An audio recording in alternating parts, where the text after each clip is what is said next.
dihaturkan.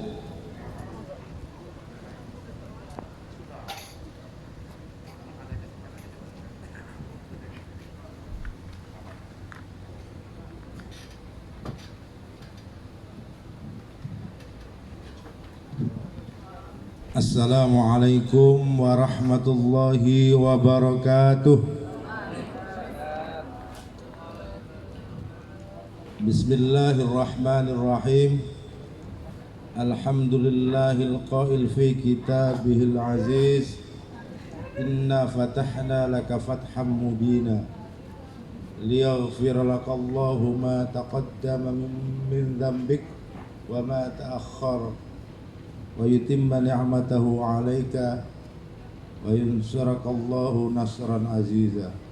Allahumma salli wa sallim wa barik ala sayyidina Muhammad wa ala alihi wa ashabihi wa man tabi'ahum ila yaumil qiyamah, amma ba'd. Hadratul muhtaramin, para alim, para kiai, para bunyai, khususnya Al-Mukarram Gus Munir dan bunyai Istimsyarah, Doktor Istimsyarah, dulu anggota DPD RI ya, dan pembina kampus Urwatul Wusta. Orang tua saya Pak Kiai Imron, Pak Kiai Ali Imron, Ketua Keluarga Togelen Bawean Jombang. Pada Togelen lagi tak oneng paling saya budi tuh Pak. Ini semuanya orang Bawean nggak? Iya. Hah? Iya. Pak Halim, Ketua Hipora. Alhamdulillah siang hari ini saya dipertemukan oleh Rasulullah mestinya, karena ini Molot Bawean. Jadi Bawean ini Bu Is ini sangat mengagungkan bulan Maulid. Kita punya banyak hari raya, ada hari raya Idul Fitri, hari raya Idul Adha. Cuman di Bawean ini yang lebih meriah itu justru Maulid Nabi. Saya paham betul karena masyarakat Bawean sangat mencintai Rasulullah. Dan tentu tidak akan ada ajaran Idul Fitri, Idul Adha tanpa kelahiran Rasulullah Muhammad SAW. Oleh sebab itu di forum yang mulia ini dan Bu Is, Bawean ini usianya kita tetapkan sendiri Bu, berdasarkan penanggalannya penyiar Islam di Bawean namanya Raden Umar Mas'ud. Jadi usianya sudah 419 beliau wafat. Dan perlu diketahui dan menjadi kebanggaan saya sebagai umat Muhammad bahwa di Pulau Bawean itu 100% Muslim, 100% umat Muhammad. Saya heran dengan Raden Umar Mas'ud. Terus terang, makanya saya mengajak kepada warga Bawean, selain menghormati Rasulullah, kita juga menghormati para pejuang-pejuang Rasulullah yang termasuk di Pulau Bawean yang telah mengislamkan satu pulau. Jadi kalau di Jawa mau diislamkan satu pulau berat Gus Munir, kecuali sampean yang bisa mungkin. Kalau di Bawean cuma 2 kecamatan ikut Kabupaten Gresik full. Ada banyak cerita sebenarnya kenapa bisa seperti itu. Nah, tetapi pada kesempatan yang berbahagia ini dalam kapasitas saya dari pulau kecil yang kemudian diberikan amanat menjadi wakil ketua MPR, terus terang sungguhnya apapun kita, apa lahirnya negara, kita membangun keluarga, membangun negara, membangun kampus, tentu tujuannya sama, agar mencapai kebahagiaan. Rasulullah juga diturunkan sama untuk mencapai kebahagiaan di dunia dan di akhirat. Tentu kalau sebagai kita sebagai umat Islam. Bapak Ibu yang saya hormati, sebagai umat Rasulullah kita wajib menghormati beliau. Dengan cara apa? Mengikuti seluruh perintahnya. Kalau di Al-Quran dan banyak pasti orang Bawean tahu semua. Rasulullah Muhammad kana khuluquhul Quran, akhlaknya adalah Al-Quran. Seperti kampus ini, pejuang Al-Quran. Rasulullah itu moralnya, akhlaknya adalah Al-Quran, dan disebut dan dipuji oleh Allah, wa innaka la'ala khuluqin 'adzim. Sesungguhnya Muhammad adalah orang yang memiliki akhlak yang mulia dalam pengertian sosok Muhammad, tetapi dalam pengertian komunitas, desa, kecamatan, negara mestinya memiliki akhlak yang mulia. Di mana negara ini memiliki akhlak yang mulia, insya Allah masyarakatnya makmur sejahtera. Jadi Muhammad jangan hanya didekati sebagai sosok, tetapi sebagai sistem yang mulia. Kalau di dalam Al-Quran, karena kebetulan saya juga sarjana Al-Quran, jadi ada dua kata yang disebut kholak dengan khuluk. Kalau kholak itu begini, saya sama Pak Munir berbeda. Saya lahir di Bawean, Pak Munir lahir di Jombang. Itu kholak, diciptakan. Pak Munir lebih pendek dari saya, nggak bisa protes, ya kan? Mungkin saya rambutnya lebih keriting, itu namanya kholak, pemberian. Ada yang merah, ada yang putih, ada yang gelap kulitnya, itu semua pemberian dan itu karunia. Tetapi kalau yang disebut khuluk, itu harus ada ikhtiar. Khuluk itu adalah kemuliaan jiwa, dan tiap-tiap orang harus memperjuangkan memiliki moralitas dan akhlak yang baik. Nah, ini juga menjadi negara, menjadi pemimpin itu. Nah, Rasulullah Muhammad SAW seringkali dikutip kalau dalam ayat ini terakhir sebagai kata penutup saya. Pantas kalau saya sebenarnya disuruh ceramah, Bu, tapi saya nggak mau ceramah.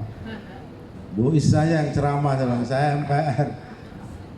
Tetapi di dalam surat Al-Fath ayat terakhir, saya pikir itu yang menjadi pedoman kita ketika melihat Rasulullah, tetapi kadang kita sering salah mentafsirkannya.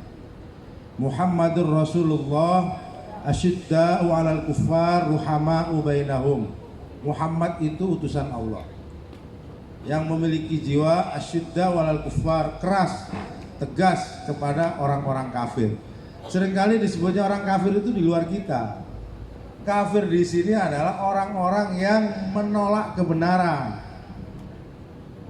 yang menolak kebaikan, itu keras.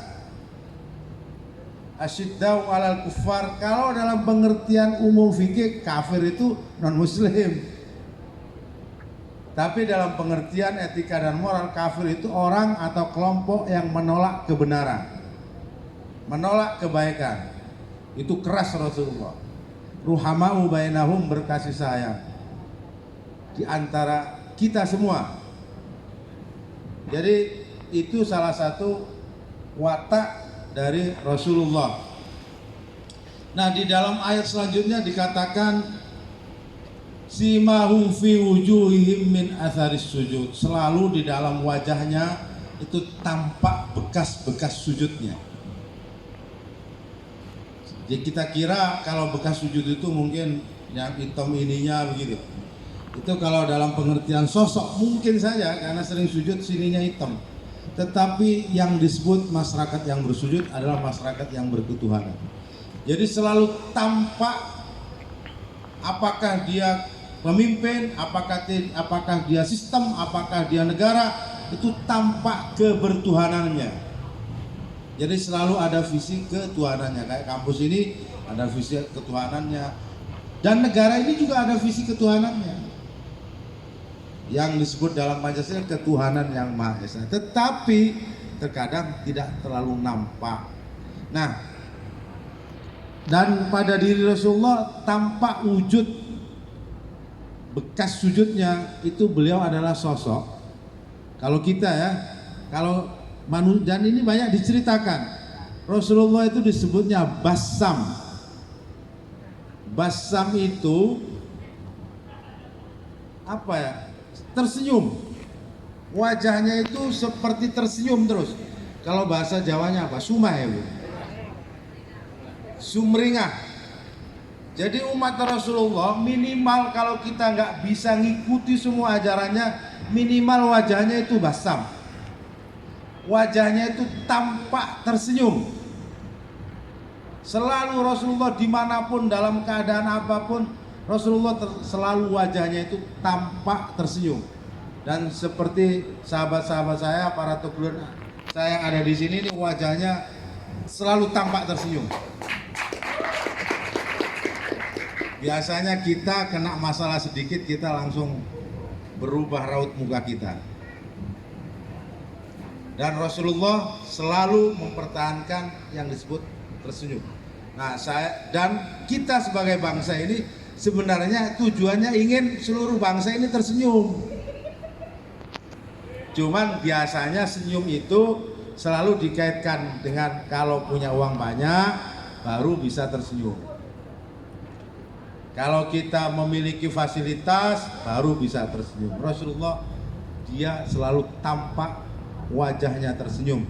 Oleh sebab itu pada siang hari ini bersama keluarga Bawean saya mengajak agar semua minimal kita memiliki hati yang lapang seperti Rasulullah dan wajah kita ceria seperti Rasulullah. Tersenyum di dunia dan tersenyum di akhirat. Rasulullah luar biasa cintanya kepada umatnya dan gak usah khawatir gak masuk surga kalau menjadi umat Muhammad. Sebab apa? Rasulullah itu tidak akan tinggalkan satupun umatnya. Dia akan datang terakhir nanti. Dihitung semua mana umat saya yang belum. Saking cintanya kepada umatnya. Azizun alaihi ma'anittum harisun alaikum bil mu'minina raufur rahim. Jadi saya bangga menjadi pengikut Rasulullah karena saya tidak akan pernah ditinggalkannya. Panjenengan semua tidak akan ditinggalkannya. Hari ini beliau bersama panjenengan. Nanti juga di area akhir akan bersama panjenengan semua, toglan bula semua. Dan itulah tanggung jawab kepemimpinan di dunia sampai di akhirat itu ada di Rasulullah Muhammad SAW. Mudah-mudahan kita semuanya menjadi umat Rasulullah yang senantiasa bahagia, yang senantiasa tersenyum, yang senantiasa dapat mengikuti semua apa yang diajarkan oleh Rasulullah. Terakhir, saya ingin kutipkan satu ayat. Qul bifadlillahi wa birahmatihi fabidzalika falyafrahu huwa khairum mimma yajma'un. Katakan wahai Muhammad, dengan karunia Allah dan dengan rahmatnya hendaklah kamu semuanya bergembira. Jadi kita ini disuruh bergembira, Bu. Kalau ada yang nggak gembira menyalahi ayat itu. Fal yafrahu. Jadi kita tidak hanya disuruh sholat, disuruh zakat, kita juga disuruh bergembira. Fal yafrahu, hendaklah kamu bergembira. Huwa khairum mimma yajma'un, itu lebih baik dari apa yang kamu kumpulkan. Tentu kegembiraan di dalam batas-batas karunia dan rahmat Allah seperti hari Maulid ini. Kita gembira dengan hari Maulid ini, kita gembira dengan kehadiran Rasulullah, dan itulah yang diperintahkan oleh Al-Quran. Kita untuk selalu bergembira dalam batas-batas karunia dan rahmat Allah. Demikian dari saya. Sekali lagi terima kasih Pak Halim yang telah mengundang para toglan, para saudara saya yang Bawean yang ada di Jombang. Banyak ya Pak Ali Imran ya? Oke. Bula daun temor, Bu. Bula daun Sangkapora. Tapi bula nyantre Gresik, aku kuliah Jakarta. Aku kuliah perguruan tinggi ilmu Al-Qur'an. Bula aktif di Ansor, aktif di NU. Sekarang saya aktif di Wakil Ketua Umum di PPPKB dan Wakil Ketua MPR. Saya juga aktif di Koordinator Nasional Nusantara Mengaji karena memang hobinya ngaji. Orang Bawean itu hobinya ngaji sebenarnya, Bu. Hari ini sama, hobinya nonton drama Korea. jadi kalau dulu orang Bawean hobinya ngaji, kalau sekarang ya nggak tahu. Karena suara-suara sudah mulai hilang habis maghrib itu, Bu. Ya, mungkin di Jombang juga hobinya ngaji. Kata orang Bawean, kucing aja mestinya harus bisa ngaji. Saking seringnya dengar ngaji. Nah, makanya saya berharap pada momen Maulid ini kita teruskan tradisi baik kita, utamanya Pulau Bawean, pulau yang mayoritas Islam, untuk senantiasa kita gemar memuji Rasulullah, gemar mengaji dan mengikuti ajarannya. Demikian dari saya, kurang lebihnya mohon maaf. Wallahul muwaffiq ila aqwamit thariq. Wassalamualaikum warahmatullahi wabarakatuh.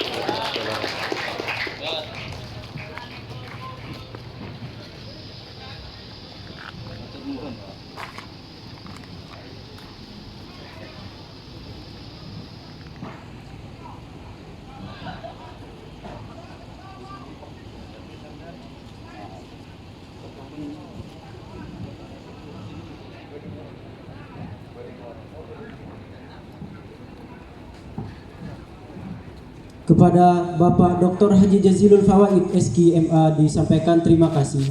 Itu tadi teman-teman hadirin yang berbahagia, semoga Nabi Muhammad tetap menjadi spirit dan ilham kita untuk bergerak dan mengkreasi peradaban hingga terciptanya atau terbentuknya insan-insan profetik, insan-insan yang memiliki jiwa kenabian. Amin ya rabbal alamin. Hadirin yang berbahagia, tiba di acara puncak ceramah kebangsaan. Meneladani akhlak Rasulullah, kita terapkan nilai-nilai Pancasila